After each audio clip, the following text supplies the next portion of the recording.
It is a pleasure to introduce you to our keynote speakers, who will have a conversation sharing their stories, their journeys, and their aspirations. John Scully, a corporate executive, investor, entrepreneur, mentor, author, and rainmaker, and a long resume of accomplishments. He is an ex-CEO of Pepsi and Apple, currently serving as the chairman of Nirvana Health.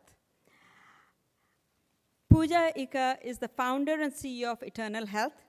At the age of, let's not talk about the age. At a young age, she's the youngest woman to launch a new Medicare Advantage health plan in the United States. I would be standing here for a long time, chewing into their time if I really did justice to their profiles and their bios, but I'm sufficing it to say that we are honored to have John Scully and Pooja Ika to share their journey with us today. So this is great fun to be in Thai. I've actually spoken at Thai events in Bangalore, in Delhi, Noida. Like this, yeah. And in Mumbai, and it's great to be here in Boston. I'm particularly happy to be doing it with Pooja Ika. Pooja is an amazing young lady. I'm very fortunate to be the chairman of her company, and she is an exceptional young leader. I'll let her tell her story. In fact, we'll do it together. But what's important, I think, is that entrepreneurship is alive and well, and talented young people like Pooja are coming into it, and they have stories of their own that will be building up in their years ahead.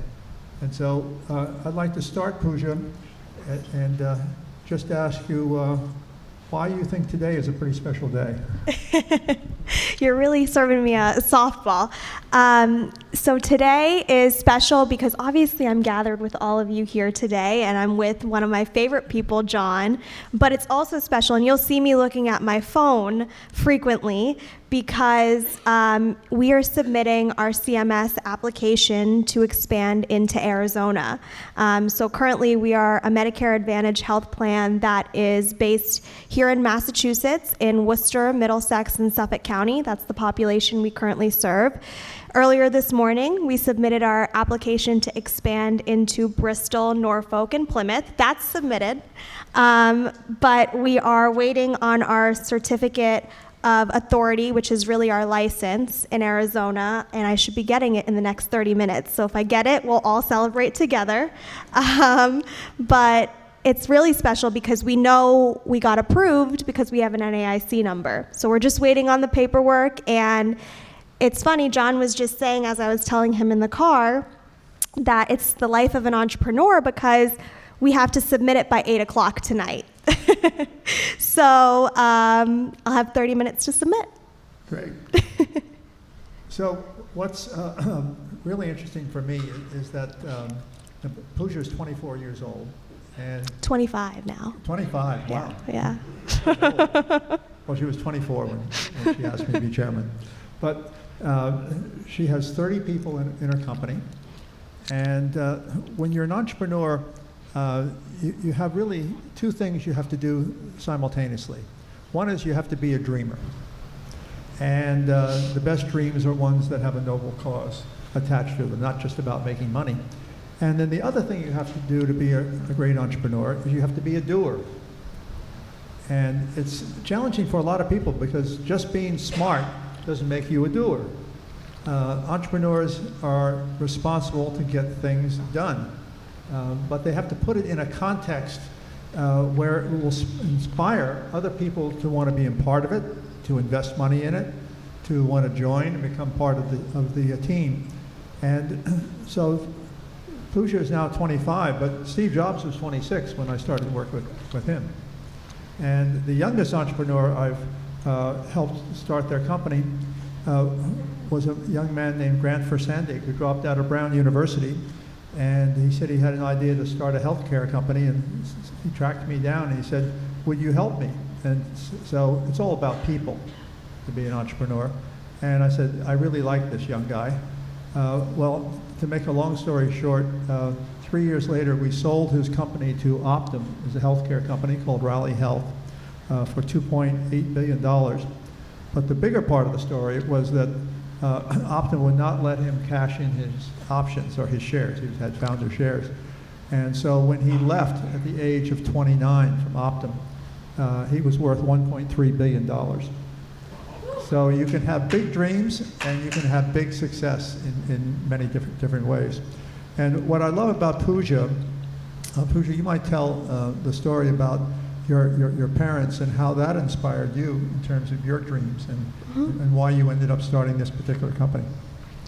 Yeah, so for me, I think I have two amazing parents that are right here. I'm an only child, so they had to deal with all of my craziness and no one else's.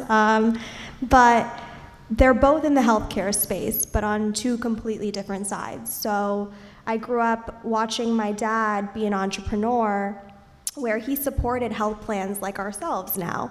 But I spent so much time watching him have late night calls and meetings with his clients, and when things weren't going right, I saw him rally his team together at the late hours of the night. And it wasn't just his commitment, but it was his ability to, like John said, inspire people and inspire a team of people to come around him and believe in the noble cause as much as he believed in it.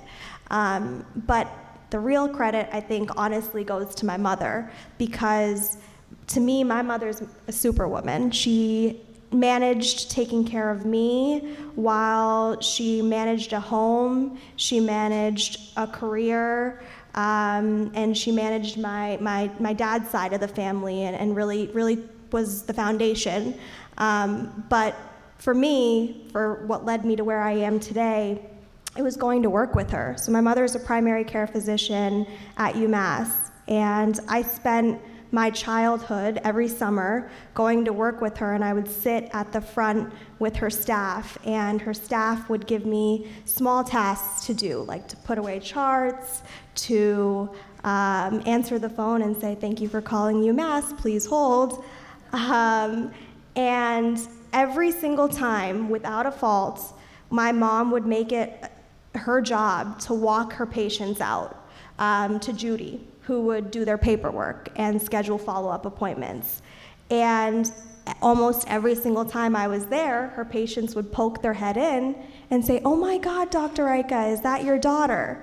And my mom would say yes, and after we met, every time they came back to see her, they would ask about her, about me, and what I was doing. And to me, that's what made me fall in love with healthcare. I was able to see that my mom was not just their primary care physician, she was their friend, she was their confidant. When they